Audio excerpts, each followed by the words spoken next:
Oke baik, sebelumnya perkenalkan nama saya Andi Ramadan dengan NIM 5112516063. Untuk kali ini saya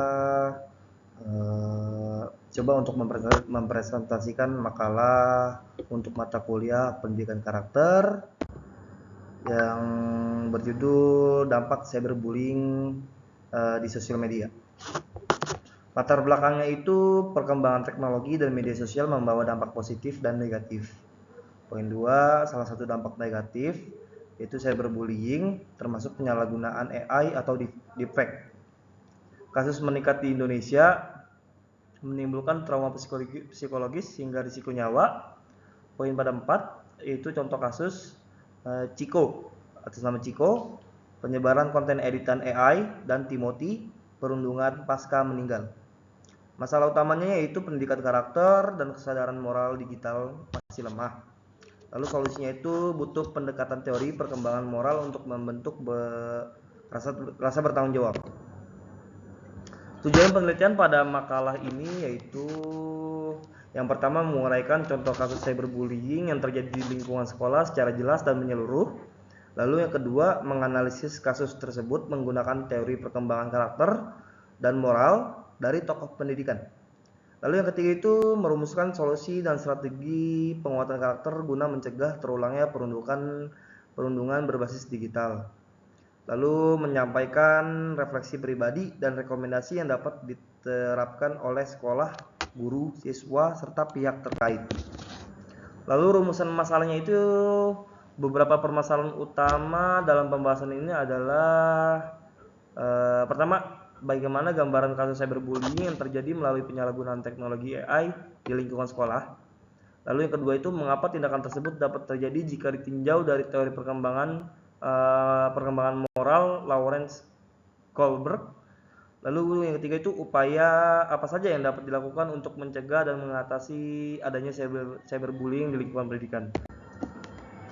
Deskripsi kasusnya itu, kasus ini melibatkan Chico, alumnus SMA 11 Semarang dan mahasiswa Undip yang mengedit foto siswi, alumni, serta guru menjadi konten cabul menggunakan teknologi AI atau deepfake, lalu menyebarkannya melalui media sosial. Tindakan ini termasuk perundungan dan kekerasan seksual digital, menimbulkan dampak psikologis bagi korban, serta merusak reputasi sekolah dan kampus. Lalu analisis teorinya itu, menurut Lawrence Kohlberg, perkembangan moral terbagi dalam 3 tingkat: pro-konvensional, konvensional, dan post-konvensional. Pelaku kasus ini berada pada tingkat pre-konvensional, yaitu bertindak hanya untuk kepuasan diri dan mencari keuntungan tanpa mempertimbangkan dampak buruk bagi orang lain serta tanpa rasa empati. Hal ini terjadi karena pendidikan karakter sekolah belum berhasil mengembangkan kesadaran moral siswa hingga timbul yang lebih tinggi, serta kurangnya pengintegrasian etika digital dalam pembekalan. Dan yang keempat itu analisis karakter. Solusi berdasarkan teori perkembangan moral, memperkuat pendidikan karakter agar siswa dapat mencapai tingkat moral yang lebih tinggi, yaitu dari tahap prekonvensional menuju konvensional hingga postkonvensional. Caranya melalui diskusi nilai moral di kelas, pembelajaran etika digital, serta melibatkan peran keluarga dan lingkungan untuk membentuk kesadaran bertanggung jawab dalam menggunakan teknologi. Lalu yang keenam ini kesimpulannya, cyberbullying merupakan masalah serius yang menimbulkan dampak psikologis dan sosial bagi korban berdasarkan teori Kohlberg.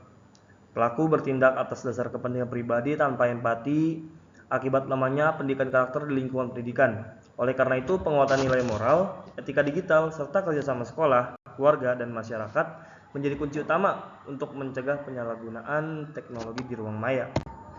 Lalu saran, yaitu pada poin saran ini ada 6.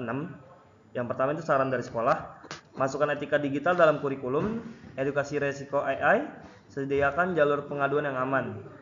Pada poin guru, lakukan diskusi dan simulasi untuk membangun empati, berikan pendampingan pada korban. Keluarga, pada poin keluarga, pantau dan ajari anak menggunakan media sosial secara bertanggung jawab. Lalu pada poin siswa itu, bijak dalam membagikan konten, dukung korban, dan terapkan etika. Lalu pada poin pemerintah, buat aturan perlindungan yang jelas serta adakan edukasi nasional.